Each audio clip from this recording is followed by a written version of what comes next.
कुछ देर बाद जब यशोदा वहां पर आया तो वो शालिनी से कहा, शालिनी बहू, शालिनी बहू, अरे सुन तो बहू। जी माँ जी। अरे मुझे शक तो हो रही है, तुझे कम सुनाई देता है क्या? चलो सब छोड़ो, ये बता तू अपनी जेठानी को उठाया क्यों नहीं? आज तुम्हारी पहली रसोई का रस्म है। ऐसा क्या?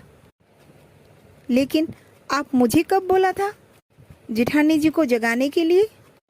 ये सवाल तुम मुझे ना ही पूछे तो अच्छा ही होगा। तू मेरी बातों को सुनती ही कहाँ है? उन दोनों की आवाजों से खुशबू की आंख खुल गई। ओहो, आप लोगों को तमीज नहीं है क्या? थोड़ी तो मैनर्स सीखिए। जब कोई सो रहा हो तो इतनी जोर से क्या बातें करते हैं, बेअकल इंसान। अरे ओ बहू, मैं तेरी सास हूँ। तू अपनी घमंडी मेरे सामने मत दिखा। सुबह 10 बज गए हैं। तेरा कब उठने का इरादा था? ओहो, अब आप लोगों को कौन बताए? सासू माँ, मेरे तौर तरीके आप लोगों से बहुत अलग है। सुबह सुबह मेरा दिमाग खराब मत कीजिए। बहू, मैं तुम्हारा दिमाग खराब नहीं कर रही हूँ, बल्कि तुम्हारी दिमाग खराब होने से बचा रही हूँ। मतलब? देख बहू, समय बीत रहा है। अभी तुम्हारे ससुर जी तुम्हारे पति आते ही होंगे। इसे अपनी पहली रसोई का रस्म कर लो, ताकि तुम अपने पति और ससुर को तुम्हारा हाथों से बना हुआ पहला रसोई का खाना खिला पाओ। व्हाट? मैं कोई खाना वाना बनाने वाली नहीं हूँ। अरे ये क्या बदतमीज है? ये क्या बात हुई? शादी के बाद हर लड़की अपने पहले रसोई के लिए उतावली होती है, लेकिन तुझे तो कोई खुशी ही नहीं है। वो इसलिए सासू माँ, मुझे कुछ बनाना नहीं आती है। अरे कुछ तो आता ही होगा। नहीं आता है तो अपने देवरानी से पूछ ले, उसे तो काफी कुछ बनाना आता है। जैसे ही खुशबू ने अपनी देवरानी की तरफ देखा, क्या मैं इससे पूछूं? इसका तो हुलिया ही कुछ अजीब सा है। देवरानी जी, आप ये घूंघट क्यों रखा है? देवरानी जी, अरे सुनिए तो, मैं आपसे पूछ रही हूँ। खुशबू ने काफी बोलने पर शालिनी ने उसके बात का जवाब दिया।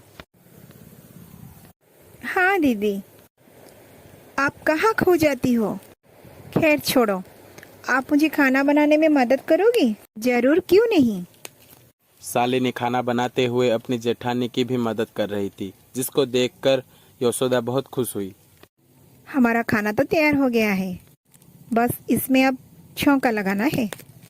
तेल को आंच के ऊपर रख देती हूँ। तेल गर्म होने पर मैं दूसरा काम कर लूंगी। शालिनी तेल को आंच के ऊपर रखकर बाहर कपड़े सुखाने चली गई, तो वहीं दूसरी तरफ, अरे क्या करूं, ये मेरी देवरानी काम करते समय एक तरफ यहाँ दूसरी तरफ वहाँ। मैं इससे कैसी मदद मांगूं? चलो, मैं शालिनी को बुलाकर लाती हूँ।